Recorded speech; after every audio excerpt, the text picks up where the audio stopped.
Welcome to BD TV.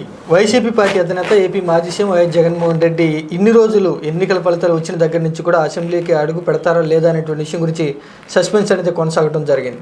అయితే నిన్నటి రోజున వైఎస్ జగన్మోహన్ రెడ్డి వెళ్తామనేటువంటి ఒక విషయాన్ని కొంత అస్పష్టత అయితే చెప్పడం జరిగింది. మొత్తంగా అసెంబ్లీ సమావేశాలకు హాజరవుతారా లేదా కేవలం మొదటి రోజే హాజరయ్యి ఆ గవర్నర్ యొక్క ప్రసంగానికి అడ్డు తగులుతారా అనే విషయం గురించి అందరూ కూడా చర్చించుకుంటున్నారు. అయితే మొదటి రోజున వైఎస్ జగన్మోహన్ రెడ్డి అసెంబ్లీ సమావేశాలకు హాజరైతే పరిస్థితి ఏ విధంగా ఉండబోతుంది, అధికార కూటమి ఏ విధంగా వైఎస్ జగన్మోహన్ రెడ్డికి వైఎస్ఆర్ కాంగ్రెస్ పార్టీకి కౌంటర్ అనేది ఇవ్వబోతుంది, ఈ అంశాల గురించి మాట్లాడుతూ సందీప్ గారితో. సార్, వైఎస్ జగన్మోహన్ రెడ్డి గారు నిన్న చెప్పినటువంటి మాట ప్రకారం అసెంబ్లీకి వెళతారా లేదా అసలు లేదా కేవలం ఎమ్మెల్యేలను పంపుతారు? లేదు, వెళ్తారు. ఖచ్చితంగా జగన్ అసెంబ్లీకి వెళ్ళేటువంటి అవకాశాలే ఎక్కువగా కనిపిస్తున్నాయి. గతంలో అయితే ఆయన అసెంబ్లీకి వెళ్ళరు అని చెప్పి అయితే అనుకున్నాం, కానీ ప్రస్తుతం జరుగుతున్నటువంటి సంఘటనలు కనుక ఒకసారి పరిశీలించినట్లయితే ప్రస్తుత పరిస్థితులను అసెంబ్లీ వేదికగా నిలదీయడం కోసం ఆయన అసెంబ్లీకి అయితే వెళ్తారు. సో ఇక్కడ అసెంబ్లీని సజావుగా జరగనివ్వరు. మొదటి రోజు వెళ్తారు, గవర్నర్ ప్రసంగానికి ఖచ్చితంగా అడ్డు తగులుతారు, అవసరమైతే పోడియం దగ్గరికి వెళ్తారు, వెల్లోకి వెళ్తారు. సో దీనివల్ల అటెన్షన్ గ్రాబ్ అవుతుంది, గొడవ జరుగుతుంది, సస్పెన్షన్ చేస్తారు. మంగళవారం బయలుదేరి ఢిల్లీ వెళ్తారు, బుధవారం ఢిల్లీలో ధర్నా చేస్తారు. ఇది జరిగేటువంటి ప్రొసీజర్. సో ఖచ్చితంగా అసెంబ్లీకి అయితే వెళ్తారు, అక్కడ గొడవ అయితే అవుతుంది, వీళ్ళు నిరసన తెలియజేస్తారు, ధర్నాలు చేస్తారు, సస్పెన్షన్ అవుతారు. ఇది జరిగేది. అంటే మంగళవారం బుధవారం అసెంబ్లీలో అయితే ఖచ్చితంగా ఉండరు.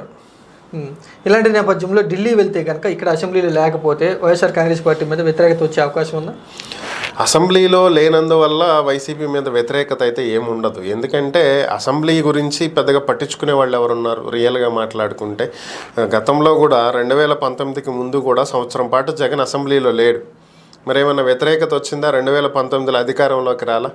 ఇక్కడ చంద్రబాబు నాయుడు కూడా 2024 ఎన్నికలకు ముందు తన భార్యని కామెంట్ చేశారనేటువంటి ఉద్దేశంతో మరలా ముఖ్యమంత్రిగానే ఈ సభలో అడుగు పెడతా అని చెప్పి ఆయన కూడా అసెంబ్లీ నుంచి వెళ్ళిపోవడం జరిగింది. ఆ తర్వాత ఆయన కూడా అసెంబ్లీకి రాలా. మరి చంద్రబాబు మీద వ్యతిరేకత వచ్చిందా అంటే రాలేదు కదా. సో అసెంబ్లీకి వెళ్ళనంత మాత్రాన వ్యతిరేకత వస్తుందా అంటే రాదు.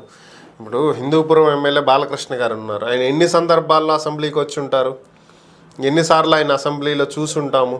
సో అవకాశాన్ని బట్టి కొంతమంది ఎమ్మెల్యేలు అసెంబ్లీకి హాజరవుతుంటారు, కొంతమంది హాజరు కారు. అసెంబ్లీకి హాజరవటం అనేది వారి కనీస బాధ్యత. ఎందుకంటే వారి ప్రాంతాల్లో ఉన్నటువంటి సమస్యలను అసెంబ్లీ వేదికగా ప్రభుత్వం దృష్టికి తీసుకువెళ్ళి చర్చించినప్పుడు, లేదా ప్రభుత్వం తీసుకొస్తున్నటువంటి కొత్త బిల్లులు జీవోలకు సంబంధించినటువంటి వారి అభిప్రాయాలను వ్యక్తపరిచినప్పుడే అసలైనటువంటి ప్రజాస్వామ్యం నడుస్తుంది, ప్రజలకు మేలు జరుగుతుంది. ఈ రెండు జరగకుండా వారి వారి వ్యక్తిగత ప్రయోజనాల దృష్ట్యా అసెంబ్లీని పక్కన పెట్టేసి వారి పనులు చూసుకుంటాం అనేది అయితే కరెక్ట్ కాదు. బట్ దురదృష్టవశాత్తు ఇక్కడ మనకి ఏపీలోనే కాదు అన్ని రాష్ట్రాల్లో జరిగేది ఇదే. అంటే అసెంబ్లీ సమావేశాలను ఎగ్గొట్టడానికే అసెంబ్లీ సమావేశాల్లోనే ఢిల్లీ టూర్ పెట్టుకున్నారు YS Jaganmohan Reddy, YCP party అంటూ కూటమి ప్రభుత్వం వాళ్ళు చెప్తున్నమాట. అలాంటి పరిస్థితులు ఏమైనా కనిపిస్తున్నాయి? అసెంబ్లీ సమావేశాలు ఎగ్గొట్టడానికే ఢిల్లీ టూర్ పెట్టుకోవాలనుకుంటే ఆయన సోమవారమే పెట్టుకునేవాడు. సో బుధవారం పెట్టుకోవాల్సిన అవసరం లేదు. సో ఇక్కడ మ్యాటర్ ఏంటి అంటే పార్లమెంట్ సమావేశాలు కూడా జరుగుతున్నాయి. పార్లమెంట్ వర్షాకాల సమావేశాలు స్టార్ట్ అవుతున్నాయి. సో అక్కడ అన్ని రాష్ట్రాలకు చెందినటువంటి నేతలు ఇప్పుడు ఢిల్లీ చేరతారు, బడ్జెట్ ప్రవేశపెట్టబోతున్నారు. సో ఈ సమయంలో అక్కడ ధర్నా చేస్తే ఏపీలో విషయాలు అన్ని స్టేట్లలో కూడా చర్చకు వస్తాయి. సో ఏపీలో ఇలా జరుగుతుందా అనేటువంటిది ఇతర రాష్ట్రాల నేతల దృష్టికి వెళ్తుంది. నేషనల్ మీడియా అటెన్షన్ గ్రాబ్ అవుతుంది.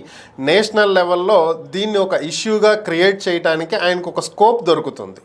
వైసీపీకి ఒక సానుభూతి అనేది ఇతర రాష్ట్రాల్లో ఇతర పార్టీలలో కూడా కలగజేసుకోవడానికి ఒక అవకాశం కలుగుతుంది. సో దానికోసం నేషనల్ మీడియా అటెన్షన్, అలాగే నేషనల్ లీడర్స్ అటెన్షన్ కోసం ఆయన ప్లాన్ చేసుకుంటున్నాడు. అందుకే పార్లమెంట్ వర్షాకాల సమావేశాల టైంలోనే ధర్నా ప్లాన్ చేసుకున్నాడు. లేదంటే ఇంకా ముందే చేసుకోవచ్చు, లేదా తర్వాత అయినా చేసుకోవచ్చు. కాబట్టి ఇది ఏపీ అసెంబ్లీ ఎగ్గొట్టడానికి ప్లాన్ కాదు, నేషనల్ లెవెల్లో టీడీపీని బదనాం చేయడానికి ప్లాన్ ఇది.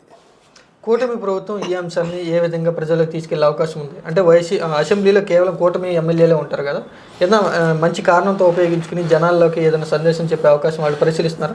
ఏమీ ఉండదు. ఎందుకంటే ఒకటి, వారు ఏవైతే ఎన్నికల హామీలు ఇచ్చారో వాటికి సంబంధించి ఇప్పుడు బడ్జెట్ ప్రవేశపెట్టాలి. ఈ అసెంబ్లీ సమావేశాల్లో. కానీ పూర్తి స్థాయి బడ్జెట్ ప్రవేశపెట్టే పరిస్థితుల్లో గవర్నమెంట్ ఉందని అయితే నేను అనుకోవట్లా. సో అందుకనే నామమాత్రంగా ఓటాన్ అకౌంట్ బడ్జెట్ ప్రవేశపెడతారని చెప్పి నేను అనుకుంటున్నాను. సో బహుశా అదే జరగొచ్చేమో కూడా. సో అయితే మరి ఈ హామీలకు సంబంధించి ఎప్పుడు అమలు చేస్తారు ఏంటనేటువంటి అంశాలు ఒకటి చర్చించాల్సి ఉంటుంది. ఈ అసెంబ్లీ సమావేశాల్లో ఒక బిల్లు అయితే వస్తుంది, అదేంటంటే ల్యాండ్ టైటిలింగ్ యాక్ట్ రద్దుకు సంబంధించి. ఇదైతే ఖచ్చితంగా ఆమోదం అయితే లభించిద్ది, ఎందుకంటే మెజారిటీ వాళ్ళదే ఉంది కాబట్టి.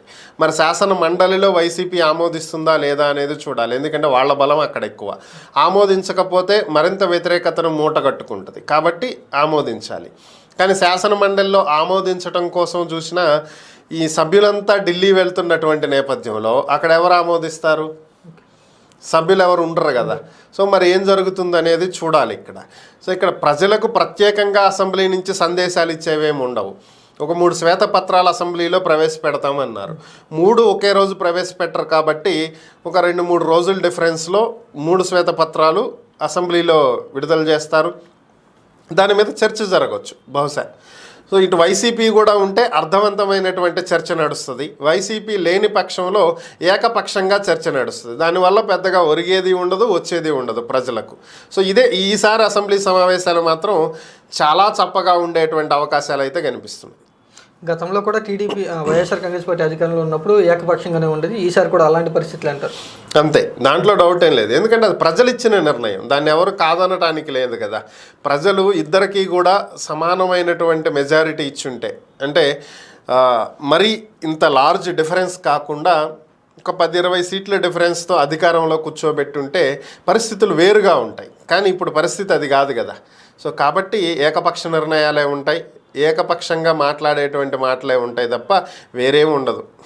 అంటే ఇప్పుడు ఏపీలో అసెంబ్లీ సమావేశాలు ఒక పక్క, అటు వైఎస్ఆర్ కాంగ్రెస్ పార్టీ ఎమ్మెల్యేలు ఎంపీలతో సహా ఢిల్లీలో ధర్నా, ఎటువైపు జనాలు చూసే అవకాశం ఉంది? ఏ అంశానికి ఎక్కువ ప్రాధాన్యత ఉందంటే ఏమంటారు?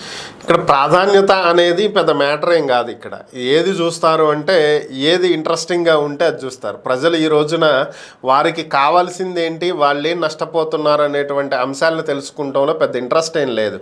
ఎంటర్టైన్మెంట్ కోరుకుంటున్నారు. అసెంబ్లీలో ఎంటర్టైన్మెంట్ కనిపిస్తే అసెంబ్లీ సమావేశాలు చూస్తారు. అదే ఢిల్లీలో ధర్నా విషయంలో ఎంటర్టైన్మెంట్ కనిపిస్తే అక్కడ చూస్తారు. ఇక అంతకుమించి ఏమి ఉండదు.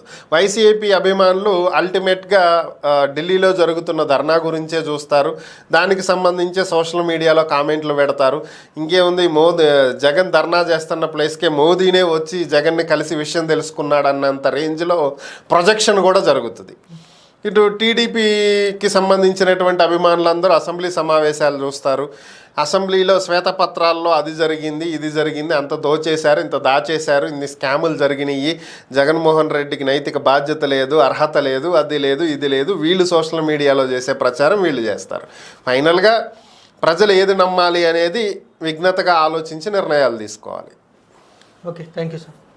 సందీప్ గారు చెప్పినటువంటి మాటలు బట్టి చూస్తే ఏపీలో ప్రారంభం కాబోయేటువంటి అసెంబ్లీ సమావేశాల్లో కేవలం మొదటి రోజే వైసీపీ పార్టీ సభలో ఉంటుంది, మిగిలిన అన్ని రోజులు కూడా ఢిల్లీలో ఉండే అవకాశాలు ఎక్కువగా ఉన్నాయి.